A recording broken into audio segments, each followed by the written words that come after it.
আমরা হয়তো গাজার সে ছোট্ট সন্তানকে ধরে বলতে পারিনি যে ভাই, প্রিয় বোন, 7 বছরের বোন আমার, তোমার বাবা মারা গেছে, তুমি চিন্তা করো না, তোমার বড় ভাই তোমার সামনে দাঁড়িয়ে আছে, দুশ্মনের দিকে যে গুলি প্রথম আসবে সেটা তোমার এই ভাই বুক পেতে তোমাকে দুশ্মনের সামনে থেকে রক্ষা করবে।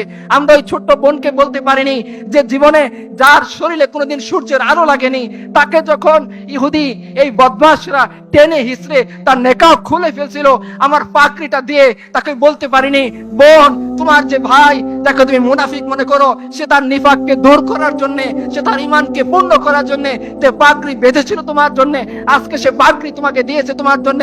এবং দেখো, তোমরা চোখ খুলে তাকিয়ে দেখো, তোমার সেই অথর্ব, তোমার সেই মুনাফিক ভাই, তার মুনাফিকের নাজরানাকে মিটানোর জন্য, তার ঈমানের তাকাজাকে প্রকাশ করার জন্য সে তোমার পাশে দাঁড়িয়ে আছে।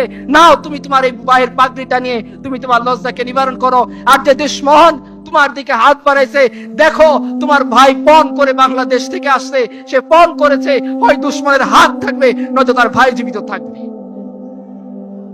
তা আমরা যতক্ষণ পর্যন্ত আমাদের এই কথাগুলোকে আমরা বাস্তবে রূপায়ণ না করতে পারবো, আমরা যতক্ষণ পর্যন্ত সেই কথার দিকে ফিরে আসতে না পারবো, রাসূলুল্লাহ সাল্লাল্লাহু আলাইহি সাল্লাম বলেছেন যে তোমাদের সামনে এমন একটা দিন আসতেছে, তোমাদেরকে কাফেররা, তোমরা যেভাবে দস্তরখানা বিছিয়ে তোমরা মেহমানকে ডাকো খাবার খাওয়ার জন্য, কাফেররা তোমাদেরকে এইভাবে মারার জন্য ডাকবে। তখন সাহাবায়ে কেরাম জিজ্ঞাসা করছেন, ইয়া রাসূলুল্লাহ, তখন কি আমরা সংখ্যায় কম থাকবো না বেশি থাকবো?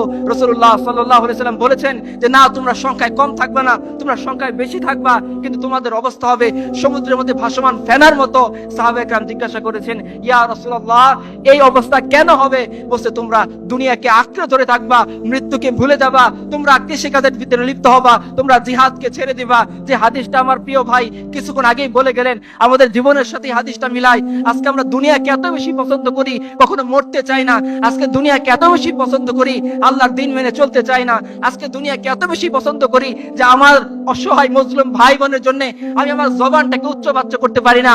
আমি এমন অবস্থায় আমার জীবন যাপন করি, আমার পরিবারের জন্য খাবার মজুদ আছে, আমার সংসারের জন্য খাবার মজুদ আছে, আমার বাচ্চার দুধ মজুদ আছে, কিন্তু যে সমস্ত অসহায় মজলুম ভাই বোনেরা মাসের পর মাস, বছরের পর বছর নিজেদেরকে আল্লাহ সুবহানাহু ওয়া তাআলার সামনে দাঁড় করিয়ে শাহাদাতের নজরানা পেশ করতেছেন, যারা সে শিয়াবে আবু তালিবের মতো হাড্ডিসার হয়ে মারা যাচ্ছেন, যে সমস্ত উম্মার মায়েরা তার বাচ্চাকে ঘাসের সুপ খাইয়ে ঘুমানোর জন্য পিরাপিরি করতেছেন, যে সমস্ত বোনেরা তার লজ্জা নিবারণের জন্য বালু ধুলা দিয়ে নিজের শরীরকে ঢেকে নিচ্ছেন, এবং কি ঘুমানোর আগে পর্যন্ত তারা বোরখা পরে ঘুমাচ্ছেন, না জানি কখন দুশমনের বোমের আঘাত তার বাসার উপরে এসে পড়ে, তিনি মৃত্যুবরণ করেন। আর তার সাংবাদিক ছবি তোলার জন্য তার সতর উন্মুক্ত হয়ে যায়। এই দৃশ্য থেকে বাঁচার জন্য যিনি ঘুমের মধ্যেও বোরকা পরিধান করে ঘুমাচ্ছেন, সে সমস্ত সম্মানিত মুসলমানদের বোনদের সামনে দাঁড়িয়ে আমরা বলতে পারি যে তুমি যে এতদিন প্রত্যাশা করতেছিলা সালাউদ্দিন আইয়ুবের জন্য, তুমি যে প্রত্যাশা করতেছিলা মুহাম্মদ বিন কাসেমের জন্য,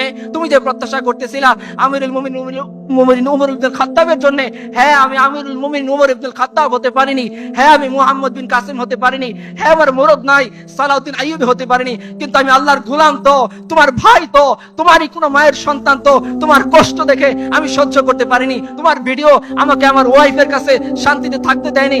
আমি হানজালার মতো বিবির সাথে শুয়েছিলাম, কিন্তু যখন ডাক এসেছে যে তোমাকে মুক্ত করতে হবে, আমি বিবির সাথে ফরজ গোসলরত অবস্থায় আর দেরি করিনি, তোমার ডাকে সাড়া দিয়ে আমি চলে এসেছি তোমাকে মুক্ত করার জন্য। আমার কাছে কিছুই ছিল না, কিন্তু তোমাদেরই নেতা ইয়াহইয়া সিনওয়ার রাহমাতুল্লাহি আলাইহি শিখিয়ে গিয়েছেন যে জালিমের সাথে মোকাবেলা করার জন্য ট্যাঙ্কের দরকার নাই, জালিমের সাথে মোকাবেলা করার জন্য মিসাইল পাওয়ারের দরকার নাই, জালিমের সাথে মোকাবেলা করার জন্য আমাদের মার্কাবা ট্যাঙ্কের দরকার নাই। ইয়াহইয়া সিনওয়ার সে লাঠিটাকে কুড়িয়ে আমি তোমাকে বাঁচানোর জন্য তোমার কাছে চলে আসছি। যদি হতে পারতো এরকম, হয়তো আমরা আল্লাহর সামনে দাঁড়িয়ে সেই হিসাব দিতে পারতাম, যে হিসাবের ভয় কিছুক্ষণ আগে আমাদের প্রিয় ভাই আমাদেরকে দেখিয়ে গেলেন। যদি আমরা প্রস্তুত হতে না পারি সেই দিনের জন্য, সেই ফিতনাকে নির্মূল করার জন্য, তাহলে মনে হয় আমরা আল্লাহ সুবহানাহু ওয়া তাআলার সামনে কখনো মুখ দেখাইতে পারবো না।